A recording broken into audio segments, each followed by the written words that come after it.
করলা তেতো হলেও লাগবে না তেতো যদি ইলিশের লেজ দিয়ে এই করলা ভর্তাটা করেন। আর এটা বানালে তো আপনার পরিবারের সবাই আপনার প্রশংসায় পঞ্চমুখ হয়ে যাবে। আর এই ভাইরাল ইলিশ আর করলার ভর্তাটা কেমন তৈরি করি আসেন দেখে নিই। তো প্রথমে আমি এখানে নিয়ে নিলাম একটা ইলিশের লেজ, আর সেটা লবণ হলুদ দিয়ে মাখিয়ে নিলাম। এবার আমি করলাটা এভাবে কেটে নিয়েছি। তারপর আমি নিয়ে নিলাম সাথে কিছুটা লবণ দিয়ে খুব ভালোভাবে হাতের সাহায্যে এভাবে চটকে নেব। এই লবণটা দেওয়ার কারণ হচ্ছে এর ভিতরে যে তিতো ভাবটা থাকবে সেটা মাখিয়ে রাখলে চলে যাবে।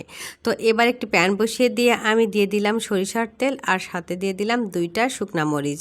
মরিচের পরিমাণ যদি অনেক বেশি পছন্দ করেন তাহলে আরও বেশি দিতে পারেন। তো মরিচটা ভেজে নিয়ে তুলে নিলাম, আর সে একই তেলে দিয়ে দিলাম ইলিশের লেজা। ইলিশের লেজটা দিয়ে খুব ভালোভাবে এপাশ ওপাশ করে ভেজে নিচ্ছি।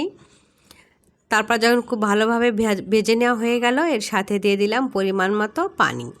এই পানিটাই কিন্তু ইলিশটাই সেদ্ধ হবে। তো ঢাকনা দিয়ে দিলাম। কিছুক্ষণ পরে উল্টে দিলাম। এক পাশটা কুকড হয়ে গেছে, তো অপর পাশটা কুকড হয়েছে। তো এটা দেখে বোঝা যাচ্ছে যে এটা খুব ভালোভাবে কুকড হয়ে গেছে। তো এই যে এবার আমি এভাবে একটা চালনির উপরে নিয়ে নিলাম, তারপরে এভাবে কাঁটাটা আলগা করে নিলাম।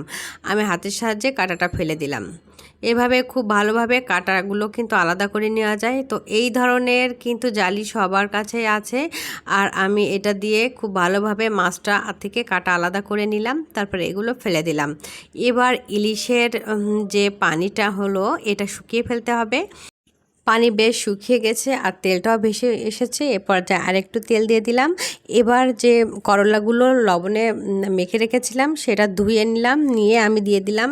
তারপর এর সাথে দিয়ে দিলাম স্বাদ মতো আরেকটু লবণ আর পরিমাণ মতো হলুদ দিয়ে খুব ভালোভাবে এই ইলিশ মাছের সাথে এটা খুব ভালোভাবে মিশিয়ে নিতে হবে।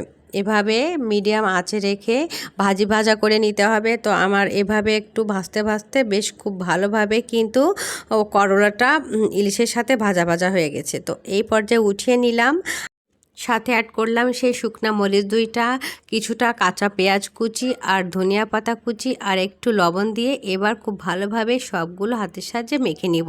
প্রথমে মরিচ 2টাকে খুব ভালোভাবে মাখামাখি করে নিচ্ছি, তারপর পেঁয়াজ আর ধনে পাতার সাথে এভাবে চটকে নিচ্ছি। তারপরে এবার নিয়ে নিলাম কিছুটা কাঁচা সরিষার তেল। এভাবে আগে এক একটা উপাদান দিয়ে খুব ভালোভাবে মিশিয়ে নিতে হবে, তাহলে এর স্বাদটা প্রকৃতভাবে আসবে। তো এবার শেষে সেই ইলিশ করলার সাথে মাখিয়ে নিলাম, আর এটা মাখতে মাখতে আমার জিভে পানি চলে এসেছে। আর এই ভর্তাটা বানালে কিন্তু ভাতটা একটু বেশি রান্না করতে হবে, এটা এতই লোভনীয় হয়। আর তেতো করলা কিন্তু লাগবে না তেতো, এইভাবে যদি ভর্তা করেন। আর এটা তো খেয়ে আমার হাজব্যান্ড এতই প্রশংসা করেছে।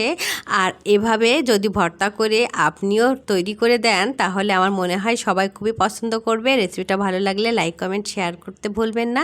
নিত্য নতুন এমন সহজ রেসিপি পেতে সাথেই থাকবেন। আল্লাহ হাফেজ।